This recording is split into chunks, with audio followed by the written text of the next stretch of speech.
असत आश्रम आकाश मार्गी हरि शरणम द्वारा सहज मार्ग। आज नारायण की भक्ति में वो शक्ति है जो अन्यत्र शक्तियाँ नहीं प्राप्त हो सकती। साधना में जितनी भी साधनाएं हैं सब नारायण को ही निहित हैं। चाहे पूजा करिए, चाहे जप करिए, चाहे यज्ञ करिए, चाहे भागवत करिए, चाहे दुर्गा पाठ करिए, तीर्थाटन करिए, चारों धाम की परिक्रमा करिए, सारे फल और सारे जो है परिश्रम धार्मिक सब नारायण में ही निहित हो जाते हैं। नारायण जैसे हमारे पूर्वज होते हैं, पितामह होते हैं, जिनका हम लोग गया पिंडदान करते हैं, उन्हें स्वर्गवासी बनाते हैं, उसके लिए उस परिवार के किसी एक व्यक्ति के अंदर ये भावना होनी चाहिए कि हम भी कुछ धर्म करें।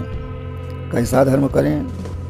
सांसारिक धर्मों को करते हुए जब व्यक्ति ऊंचे की ओर चढ़ता है, उच्च कोट को होता है, तभी उसे नारायण की भक्ति प्राप्त होती है। कलिकाल में नगढ़ंत तमाम मंत्र चल गए हैं और ऐसे ऐसे शब्दों का प्रयोग कर दिया गया है। सांसारिक जो कम पढ़े लिखे हैं वे बेचारे भ्रम में आकर के फंस जाते हैं। लेकिन जो हमारा वैदिक मंत्र है, जो वेद से उल्लिखित है, पुराणों में लिखित है, शास्त्रों के द्वारा समझाया गया है, उसमें पूर्ण ब्रह्म, परमात्मा ब्रह्म और ब्रह्मा विष्णु महेश इन्हीं की पूजा बताई गई है। इसके बाद धर्म के नाम पर तीर्थाटन करना, चतुष्कोश की परिक्रमा करना, हर तीर्थों में जा कर के वास करना, इतनी क्रियाएं होती हैं सब नारायण को ही प्राप्त होती हैं और सबका संचालन नारायण जी करते हैं। नारायण जैसे राम कृष्ण हैं तो राम साकेत नगर में रहते हैं, कृष्ण गोलोक नगर में रहते हैं, गोलोक धाम।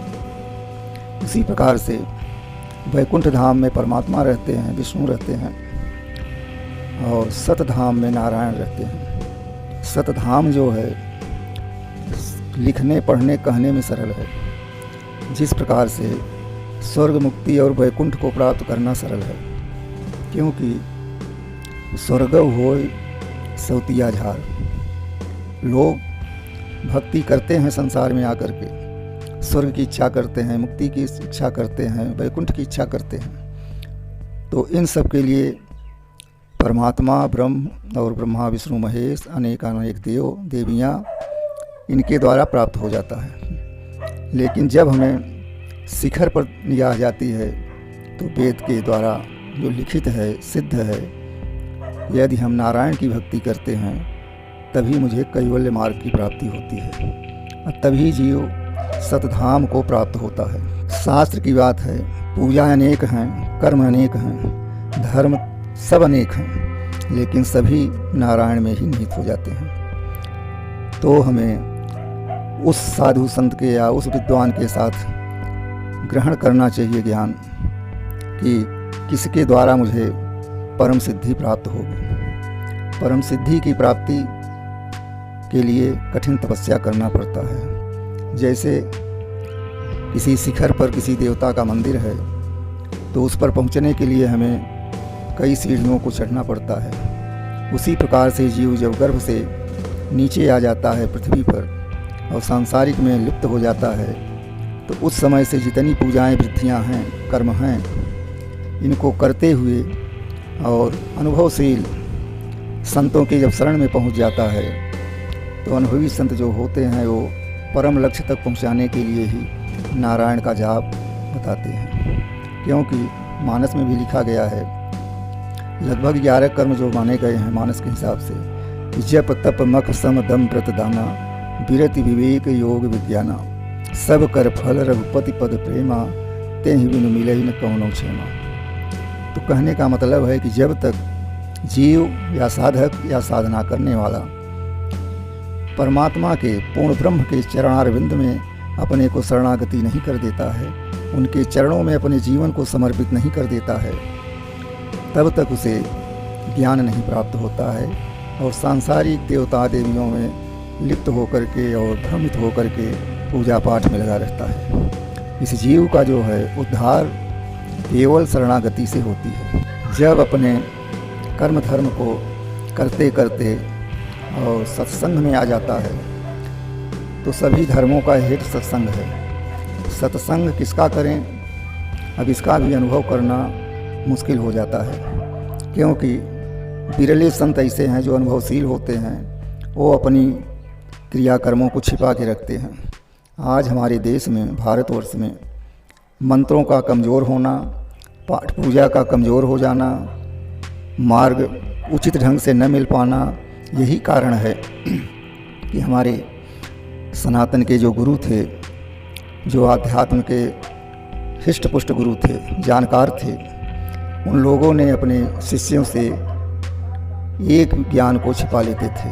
आज वही क्रियाएं चलते चलते कलिकाल में लिखित में तो हैं लेकिन नियमबद्ध नहीं हैं, जिसके कारण लोग किसी भी देवी देवता को प्राप्त नहीं कर पाते। तो उन्हें मोक्ष, स्वर्ग और वैकुंठ कैवल्य कहाँ प्राप्त हो सकता है? अगर कठिन परिश्रम करने वाला कोई साधक है, ज्ञानी है, संत है, अगर उसे अनुभव हो गया कि ब्रह्म क्या है, परमात्मा क्या है, पूर्ण ब्रह्म क्या है, शायद वो शिष्य को अपने तह तक उठा दे। लोग स्वार्थवश निहित होकर के अपने स्वार्थ में निहित रहते हैं और शिष्यों पर ध्यान नहीं देते। इसी कारण से हमारा सब मंत्र तंत्र पूजा पाठ कलिकाल में कमज़ोर हो गया है।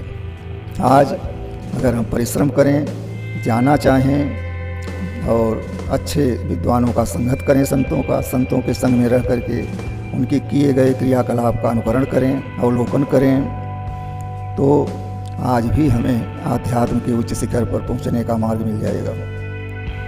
इसलिए साधक को चाहिए कि अपनी साधना को मजबूत करने के लिए सत्संग करे, चाहे थोड़ा ही सत्संग करे, लेकिन लव निमेष का भी सत्संग उसे जीवन में महान फल देने वाला है।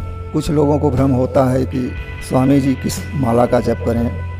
माला जप के लिए जो बनाया गया है, तो संसार में जितने कर्मकांड हैं या जो कर्म बताए गए हैं, जो विधियां बताई गई हैं, ये आदमी के शांति और संतोष के लिए बताया जाता है कि इस देवी की माला इस मंत्र पर जपिए, इस मंत्र को जपना है, इस माला पर जपिए। माला एक गिनती है।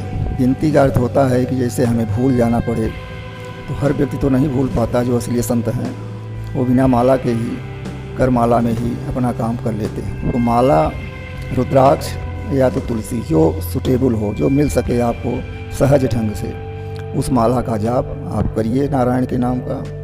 और कम से कम एक माला, 108 दाने का माला, एक माला का जाप आपको, चाहे तुलसी की माला हो चाहे रुद्राक्ष की माला हो, उस पर आप जाप करिए और नियम के अनुसार समयबद्ध होकर के और श्रद्धा विश्वास के साथ। मैं कहना चाहता हूँ कि एक माला ही जाप आपके जीवन को उच्च कोट पर पहुँचा देगा।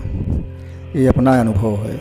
इसलिए नारायण का जाप, नारायण का ध्यान ही सर्वोपरि है और इसी नाम का जाप करने से ही आपके आवागमन की मुक्ति होगी। जय श्री नारायण।